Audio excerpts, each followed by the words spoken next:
What's good? It's Woog. We've got Joseph Parker, 36 wins and 3 losses, taking on Fabio Wardley, 19 wins, 0 losses, and 1 draw. Would you believe that Joseph Parker is only 3 years older than Fabio Wardley? Like, Joseph Parker, it feels like, has had like 2 careers already. And that just shows you how young he was when he was first fighting, Carlos Takam, and then fighting for the vacant belt against Andy Ruiz. Joseph Parker is a former champion, and he, by now, again, at 33 years old, we've got a 33-year-old Parker versus a 30-year-old Fabio Wardley. Although Wardley, his reputation and his career reality is that he is still on the upswing. He's an exciting young knockout artist who's just been having recent step-up opponents. Whereas again, Joseph Parker by this point has fought Anthony Joshua. He was the first to beat Andy Ruiz. He lost a close, kind of disappointing decision against Dillian Whyte, but he's fought Dillian Whyte. He's fought Derek Chisora twice. He's fought Joe Joyce, Deontay Wilder, Zhilei Zhang, Martin Bakole. So Joseph Parker, in terms of his in-ring experience, is way older than 33 years old. But since Joseph Parker was a champion much earlier in his career, and he lost that WBO title in a decision loss against Anthony Joshua, Parker was the first to take Joshua the distance. He then lost his very next fight in a fight that, if there was any fight that I think Joseph Parker wishes he could get back, it would be the one against Dillian Whyte, because Joseph Parker is good enough to beat Dillian Whyte. He got dropped twice in that fight, he being Parker, won by like a forearm elbow. Check that one out. But Dillian Whyte just, in that fight, had more dog in him. It just seemed throughout most of the rounds like he was the one who wanted it more. Joseph Parker was more, tapping gloves at the end of every round, and it was just a little too friendly for too much of that fight. Joseph Parker rallied back late. He hurt Dillian Whyte badly by the end of it. Dillian Whyte's like hanging on by the end of the 12th, and Dillian Whyte earned a unanimous decision. So those were back-to-back losses for Joseph Parker. Since then, it has been a long road back to a title shot, and this fight between Parker and Wardley is basically happening because Joseph Parker is waiting to see what Alexander Usyk is going to do next. I know Usyk just said that fight against Moses Itama is off the table. So Joseph Parker, since losing those back-to-back fights, he won a few fights against lesser-known opponents. The best of those few opponents was probably Junior Fa, until he had that fight against Derek Chisora, where Parker got knocked down like in the first 10 seconds and ends up beating Derek Chisora in a very disputed split decision win. They ran it back. Joseph Parker beat Derek Chisora more emphatically in that 2021 rematch. So they fought twice within like 6 months. And then Joseph Parker fights Joe Joyce. Joe Joyce marches down, beats on, and knocks out Joseph Parker in the 11th round. That's the only time Joseph Parker has ever been stopped. At that point, I thought, so much for Joseph Parker's journey back to a world title, because Joe Joyce, then the undefeated juggernaut, just eventually destroyed Joseph Parker, and it looked like, well, that's that. But then Joseph Parker gets back on his bike and beats Jack Massey, beats a couple of other guys, and then has a fight against Deontay Wilder, where Deontay Wilder was supposed to win that fight because they were angling, they being Riyadh Season, angling towards finally making Wilder versus Anthony Joshua. But Joseph Parker upset Deontay Wilder, beating him via unanimous decision. And yes, the odds were way too wide for Wilder. Like, I thought that if anybody was going to pull off the upset, it would have been Joseph Parker versus Deontay Wilder rather than Otto Wallin on that same day against Anthony Joshua. Anthony Joshua stopped Wallin. Parker upset Deontay Wilder. Then Joseph Parker fights Zhilei Zhang, where Zhang is the favorite against Joseph Parker. So that's back-to-back wins, because Joseph Parker, despite being knocked down twice, beat Zhilei Zhang because he won the vast majority of the rounds. That was back-to-back fights where Joseph Parker was the underdog and beat Deontay Wilder, then Zhilei Zhang. Two very significant wins in Joseph Parker's career. And then Joseph Parker's supposed to finally have a title shot, but not against Usyk, against Daniel Dubois for the IBF title. Dubois pulls out of the fight within like a week of the fight happening, super disappointingly. So then Joseph Parker, on short notice, takes on the big, dangerous, heavy-handed Martin Bakole, which could have been a trap fight for Joseph Parker, but Parker handled business, knocked out Martin Bakole in the second round. He like hit him upside the head. Bakole did a whole dance, falls to the canvas, he beat the 10 count, but not well enough to let the fight continue, at least in the eyes of the ref. Joseph Parker has back-to-back consecutive wins against Deontay Wilder, Zhilei Zhang, Martin Bakole. So now, instead of fighting Alexander Usyk, which Joseph Parker pretty much has earned by this point, he's taking on another dangerous opponent, this time the undefeated Fabio Wardley, who, again, he might not have the skill set of Joseph Parker, but I'll be damned if I'm going to count Wardley out on this one. Like, the odds for this fight are pretty much where I think they should be. Joseph Parker a -450, Wardley a +380. Some might think that that's a little bit too wide based on Wardley's performances in the rematch against Frazier Clark, where the first time they fought, it was a split draw, a great fight, one of the best, most action-packed fights of 2024. Then they run it back towards the end of 2024, and it becomes a first-round knockout for Fabio Wardley, knocking Frazier Clark out, where Frazier Clark, it was kind of scary. He was kind of leaned up against the ropes, and he just had this kind of fixed look on his face where he was slack-jawed, and he looked like he might have had a stroke or something really bad, but thank goodness Frazier Clark appears to be all right. He's had a couple fights since then, but yeah, that was a spectacular first-round knockout for Fabio Wardley. Then Wardley fights the more skilled Justice Hooney, who was also undefeated, in kind of a, hey, which one of these styles is going to work? Is it going to be the knockout artist Fabio Wardley, or is it going to be the boxer Justice Hooney? Well, Hooney was beating the hell out of Fabio Wardley. He was outboxing him. He was kind of hurting him, damaging him, a lot of damage to the face, and Hooney was just having his way until one moment in the 10th round where Hooney was in the pocket for too long, caught a right hand from Fabio Wardley. That was all she wrote. Wardley went from looking like he might be stopped and damn sure looking like he was losing the fight by a few rounds at that point to knocking Justice Hooney out. And that's who Fabio Wardley is. He could be losing, and then bam, he's got that kind of Deontay Wilder, it could be feast or famine for Fabio Wardley. He hits that damn hard. So yes, Joseph Parker is the better boxer, like Justice Hooney was, than Fabio Wardley, but Wardley can change this game up with one well-placed punch. We know Fabio Wardley's got the youthful energy. He's the fresher fighter between the two. We've seen Joseph Parker get dropped twice against Zhilei Zhang, and that stoppage loss, although it feels now like a long time ago because of the success that Joseph Parker has had since, but that knockout loss to Joe Joyce was September of 2022. Wasn't that damn long ago. So Joseph Parker's got a lot of momentum. Fabio Wardley, undefeated.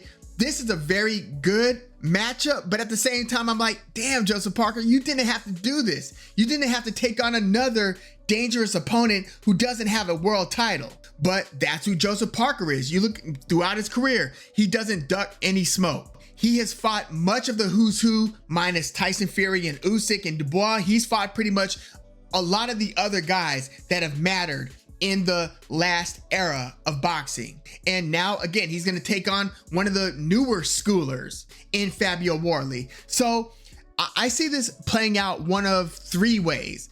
Joseph Parker via decision, Joseph Parker via stoppage or knockout. I think that is on the table, or Fabio Wardley, obviously, by stoppage or knockout. The one scenario or the one result that I don't see happening besides a draw is Fabio Wardley via decision.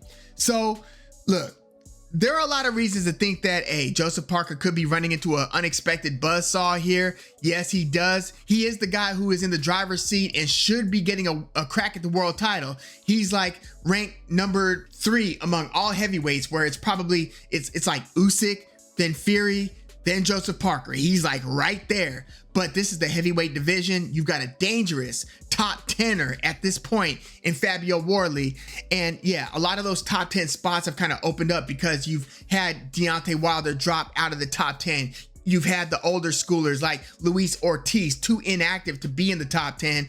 Andy Ruiz, too inactive to be in the top 10. So a lot of those guys are phasing out. Dillian Whyte just got knocked out in the first round against Moses Itama. So we have seen this changing of the guard over the past couple of years. And look, I wouldn't be surprised if Wardley hurts and maybe even stops Joseph Parker. But I'm going to go with, Joseph Parker can do a lot of what Justice Hooney did. I think Joseph Parker, it's tough to say that he's got a better chin because Hooney had been hurt against Kevin Lorena. So Hooney didn't have the best chin, but I wouldn't say he was chin-y, right? This is the heavyweight division. Anybody could get it. Joseph Parker doesn't have the greatest chin, but he's durable enough. He's got a high enough fight IQ. Even in the fight that he was stopped in against Joe Joyce, Joe Joyce had beaten Parker down over time and then knocked him out in the 11th round. Aside from that, Joseph Parker, again, went 12 rounds against Anthony Joshua, got dropped twice, but finished strong against Dillian Whyte, got dropped twice against Zhilei Zhang, but won the fight. Joseph Parker knows what he's doing in there. He's a really good boxer who does have some power. I know he hasn't been associated with being one of the biggest knockout artists. Like, he fought Derek Chisora twice. He hurt Chisora a lot in that second fight, but he didn't stop Chisora. Usually when an opponent is really having their way against Chisora, they usually knock him out, like Dillian Whyte knocked out Chisora. Tyson Fury. Joseph Parker, especially under the tutelage of Andy Lee, seems to have reclaimed some of the power or maybe even found a power that he wasn't able to unlock earlier in his career. And maybe there's not enough evidence to really suggest that that's what's going on. Again, he clipped Martin Bakole upside the head, but he did look like he was swinging for the fences early against Bakole. Whereas Zhilei Zhang, Deontay Wilder, Joseph Parker was more so boxing and outboxing them, to where in each of those fights, you got the feeling that if somebody was going to get hurt or stopped in the fight, it was going to be Parker and not Deontay Wilder or Zhilei Zhang. Even though Deontay Wilder was getting backed up in a few moments, it was like, damn, is Wilder going to make it through here? Parker was able to start getting on his front foot and was able to start hunting Deontay Wilder. So I expect Joseph Parker to be doing the better boxing in the slower rounds, in the slower moments, in the lesser action-packed moments. But again, I wouldn't be surprised if Andy Lee and Joseph Parker have been working up a game plan where they outbox and are looking to hunt and hurt Fabio Wardley. I could very much see that. Joseph Parker just has to stay out of the range and pretty much out of the angle where he would get caught by that Fabio Wardley right hand specifically. And if you are outboxing Fabio Wardley, he can start looking one-dimensional, where he looks like he's just trying to he's not throwing a meaningful jab. Sometimes he does when he's having his way, but when he's not having his way, his lead hand, all it's doing is setting up the big right. So if Joseph Parker can scheme around that, then he should be able to at least outbox Fabio Wardley. I wanted to take it a step further and say he's going to start putting mustard on some of those punches, but I think that Fabio Wardley is more durable than advertised. Again, he's undefeated, and there were a lot of moments where he looked like he could have started to wane and started to get broken down against Justice Hooney, but again, he was the one who pulled out the knockout. So Fabio Wardley, he's got that undefeated, youthful confidence where even when things are not going his way, he believes in his power so much where he still thinks that he could win the fight. I think the same is going to be the case against Joseph Parker, but I don't think that he's going to unlock that home run shot in this case against Parker. I think he's going to be durable enough to go the distance. I think he's going to take a bit of a beating here. I think he will have his moments where he looks like he might have hurt Parker. He might even drop Parker, but I believe in Parker's IQ and durability enough to say that Fabio Wardley, he doesn't apply the same type of pressure that prime Joe Joyce applied. Joe Joyce really was the juggernaut in his day, where he just was rolling downhill, and you could outbox him and land the cleaner shots in exchanges. But even when Parker was hitting Joe Joyce with the cleaner right hand and maybe even the left hook on top of that, it was Joe Joyce after that who would just go boom, boom, with 2 clubbing shots to the body, and you see Parker's reaction, and you're like, even though Parker landed the cleaner shots against Joyce, Joyce got the better of the exchange because he just kept on marching downhill, and it was as if Parker's shots simply were not phasing Joyce. That was a lot to deal with. Fabio Wardley doesn't have that type of pressure. He's explosive. He hits extremely hard. You could even argue, I would say per punch, Wardley hits harder than Joyce, but Joyce's pressure was able to break down Joseph Parker in a way that I don't think Fabio Wardley will be able to. I'm taking Parker winning the majority of the rounds here, even, withstanding and overcoming the scary moments. I'm taking Joseph Parker to win, but not via stoppage, via decision against Fabio Wardley, and then hopefully Joseph Parker gets that title shot against Usyk. By the way, if Parker stops Fabio Wardley, he will be doing himself so much more good in getting Usyk interested in fighting Joseph Parker. Because right now, Joseph Parker, even with the recent success that he's had, he hasn't jumped off the screen. Even with that second round stoppage over Bacoli, Joseph Parker has been around for so long that people kind of look at him as being the bridesmaid and not the bride. You know what I mean? Like being a tier down from the absolute elite, even if the reality is otherwise, is that no, Joseph Parker is a top tier guy. The public isn't totally sold on that yet. If Parker could look spectacular against Fabio Wardley and stop him, you might get enough crowd interest and excitement around Usyk versus Parker. Because right now it's like, yeah, Parker's the more deserving. Parker might even mess around and beat Usyk. Who the hell knows? Like, boxing works like that. And Parker actually has a pretty interesting skill set that I think might give Usyk some issues. But you don't have the crowd enthusiasm for Usyk versus Parker. That could change with a Parker stoppage and spectacular performance against Fabio Wardley, but I don't think we're going to get that. I think we're getting Joseph Parker to win via decision here. Let me know your thoughts on Parker versus Fabio Wardley. Do you think that Fabio Wardley upsets the apple cart and beats the top 3 heavyweight Joseph Parker, or do you think Joseph Parker does what we more or less expect him to do and beats the at least on paper, skill for skill outmatched Fabio Wardley? And again, it's just crazy that Parker is only 3 years older biologically 3 years older than Fabio Wardley. Their careers are so different in that regard. But let me know your thoughts on all that in the comments. Like the video, subscribe to the channel if you are into the fight talk. I'm Woog. Thanks for tuning in.